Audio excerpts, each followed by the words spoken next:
गुरमेल का सिर लिए दुश्मन रेखा पार कर गया। पीछे पीछे मैं भी अपने पाँव उसकी धरती पे धर गया, पर वापस हार का मुंह देख के ना आया हूँ।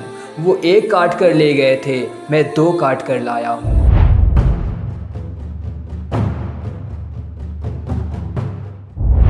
आर्मी कोर्ट रूम में आज एक केस अनोखा अड़ा था। छाती तान अफसरों के आगे फौजी बलवान खड़ा था। बिन हुक्म बलवान तूने ये कदम कैसे उठा लिया? किससे पूछ उस रात तू दुश्मन की सीमा में जा लिया? बलवान बोला, सर जी ये बताओ कि वो किससे पूछ के आए थे? सोए फौजियों के सिर काटने का फरमान कौन से बाप से लाए थे? बलवान का जवाब में सवाल दागना अफसरों को पसंद नहीं आया और बीच वाले अफसर ने लिखने के लिए जल्दी से पेन उठाया। एक बोला, बलवान हमें ऊपर जवाब देना है और तेरे काटे हुए सिर का पूरा हिसाब देना है। तेरी इस करतूत ने हमारी नाक कटवा दी, अंतर्राष्ट्रीय बिरादरी में तूने थू थू करवा दी। बलवान खून का कड़वा घूंट पी के रह गया, आंख में आया आंसू भीतर को ही बह गया। बोला, साहब जी अगर कोई आपकी माँ की इज्जत लूटता हो, आपकी बहन बेटी या पत्नी को सरेआम मारता कूटता हो, तो आप पहले अपने बाप का हुक्मनामा लाओगे या फिर अपने घर की लुटती इज्जत खुद बचाओगे? अफसर नीचे झांकने लगा, एक ही जगह पर ताकने लगा। बलवान बोला, साहब जी गांव का गवार हूँ, बस इतना जानता हूँ, कौन कहाँ है देश का दुश्मन सरहद पे खड़ा खड़ा पहचानता हूँ। सीधा सा आदमी हूँ साहब, मैं कोई आंधी नहीं हूँ, थप्पड़ खा गाल आगे कर दूँ मैं वो गांधी नहीं हूँ। अगर सरहद पे खड़े होकर गोली ना चलाने की मुनादी है तो फिर साहब जी माफ़ करना, ये काहे की आज़ादी है? सुनो साहब जी, सरहद पे जब जब भी छिड़ी लड़ाई है, भारत माँ दुश्मन से नहीं आप जैसों से हारती आई हैं। वोटों की राजनीति साहब जी लोकतंत्र का मैल है और भारतीय सेना इस राजनीति की रखेल है। ये क्या हुक्म देंगे हमें जो खुद ही भिखारी हैं? किन्नर हैं सारे के सारे, ना कोई नर है ना नारी हैं। ज़्यादा कुछ कहूँ तो साहब जी दोनों हाथ जोड़कर माफ़ी है, दुश्मन का पेशाब निकालने को तो हमारी आँख ही काफ़ी है। और साहब जी एक बात बताओ, वर्तमान से थोड़ा पीछे जाओ।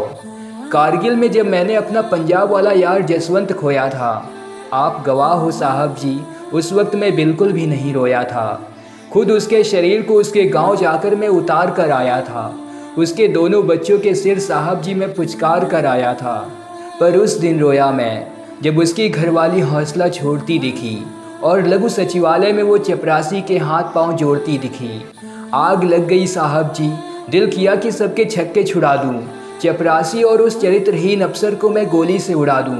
1 लाख की आस में भाभी आज भी धक्के खाती हैं, 2 मासूमों की चमड़ी धूप में यूं ही झुलसी जाती है। और साहब जी शहीद जोगिंदर को तो नहीं भूले होंगे आप, घर में जवान बहन थी जिसकी और अंधा था जिसका बाप। अब बाप हर रोज़ लड़की को कमरे में बंद करके आता है और स्टेशन पर 1 रुपए के लिए ज़ोर से चिल्लाता है।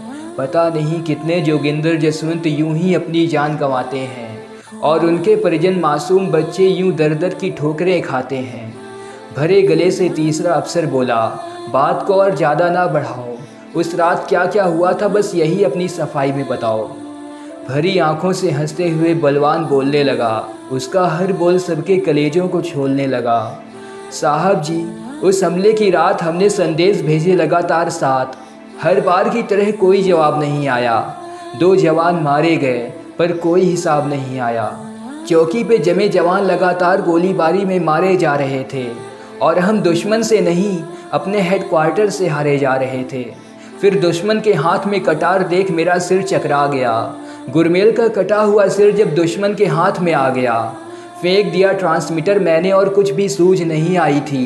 बिन आदेश के पहली मर्तबा सर मैंने बंदूक उठाई थी।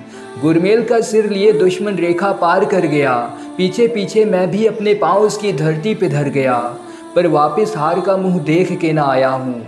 वो 1 काट कर ले गए थे, मैं 2 काट कर लाया हूँ। इस बयान का कोर्ट में ना जाने कैसा असर गया। पूरे ही कमरे में एक सन्नाटा सा पसर गया।